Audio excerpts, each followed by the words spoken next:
In the United States, approximately 32 million Americans are affected by food allergies, 6 million of whom are under the age of 18. In each recent decade, the number of individuals with food allergies has almost doubled. Hello, parents, guardians, faculty, and fellow students of BSCPS. My name is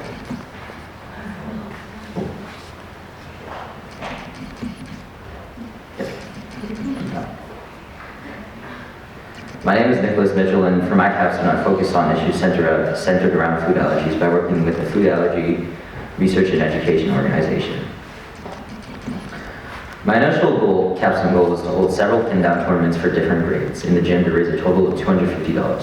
However, I had to change the plan from having 2 tournaments to only having 1 tournament because of time constraints. I also had to change my goal in terms of money from $250 to $200 due to only having 1 tournament. All of these proceeds would be donated to my organization fair. Instead of a pin-down tournament, I planned a gaga ball tournament in its place. My personal goals included decreasing my procrastination by turning in all of my schoolwork on time and dedicating 30 minutes each day for practice of extracurricular activities. In addition to fundraising, I raised awareness for food allergies in several ways. I found that it was beneficial to advertise on a more personal level with those in my grade, and I advertised my events at lunch for 7th and 8th grade rather than putting in flyers. I provided brief pieces of information about food allergies, but my hope was that people would be more conscientious of food allergies, especially when informed in a setting like lunch. For instance, this year I no longer sat at the non-food table and found out my friends were accommodating and understanding in terms of food allergies, and even improved as the school year progressed. However, I did not accomplish these goals with complete ease. I encountered a range of obstacles over the course of my project. Firstly, when I contacted all my possible organizations, I did not get any responses within a few weeks of reaching out, so I had to resend emails. Another challenge I encountered were the logistics of holding an event at school. I had to change my plan from having 2 tournaments to only having 1. This was due to time constraints set for the project. As a result of this change, I found gaga ball was more popular than pin down among my peers, and it was an independent sport, unlike pin down, making organization easier. However, switching to gaga ball presented its own set of difficulties. Because it is an outdoor activity, I needed to find a date with optimal weather that landed on a Friday for convenience sake. Considering the sudden changes that had been made regarding my project goals, I'm content with the amount of participation as well as money raised, which cumulatively totaled $180. Challenge I faced with my personal goals was that I planned to have a digital planner to keep myself organized, but I quickly lost track of the planner and disposed of that particular idea.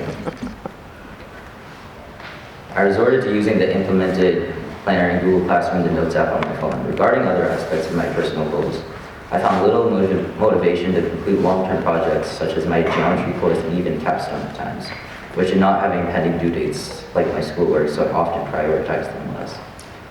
Other than that, I feel like that I kept a relatively disciplined schedule of doing other outside of school projects as well as short-term schoolwork. I found the topic of food allergies particularly intriguing because I myself have a food allergy.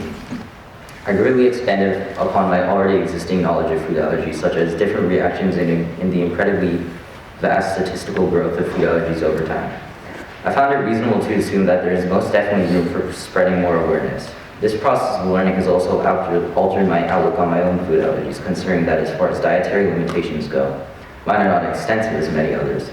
I'm also very fortunate to be able to have access to epinephrine, which is a medication that can be administered during an allergic reaction that acts as adrenaline to regulate the vitals of an individual having an allergic reaction. Some people may not have access to epinephrine. Without epinephrine, one's life and health could be compromised. I learned that fair attempts to tackle this issue of limited access to epinephrine in many issues like it, such as improving laws regarding labeling of food products, safer air travel, and funding research to help make a cure or treatment of food allergies more realistic. With the sheer statistics of how many people are affected by food allergies globally, it is probable that each day you encounter a plethora of individuals with food allergies. I encourage you to try to learn about this topic that is relevant to many. It is a prevalent issue and can simultaneously be intriguing to learn about, as I learned doing research. A great number of people have made this project possible, and it surely would not have been as successful as I was had they not been there helping me along the way. Firstly, I'd like to thank anyone who donated to my capstone as well as participants in my tournament. I'd also like to thank my friends and peers who always held me accountable for completing my schoolwork and provided insight from a unique perspective as fellow students on my speech and presentation, as well as brainstorming fundraising ideas with me, particularly Megan Markarian, Adarsh Prasanna, Noah Chan, and Monica McIntyre. I'd also like to thank my parents for providing a healthy environment that allowed me to effectively work on my project, as well as brainstorming ideas for fundraisers with me. Finally, I'd like to thank my advisors and teachers who provided me with guidance and advice throughout the course of the capstone process, Mr. McSweeney, Mrs. Nestor, and Mr. Giroux. But most importantly, I'd like to thank you, the audience, for taking the time to listen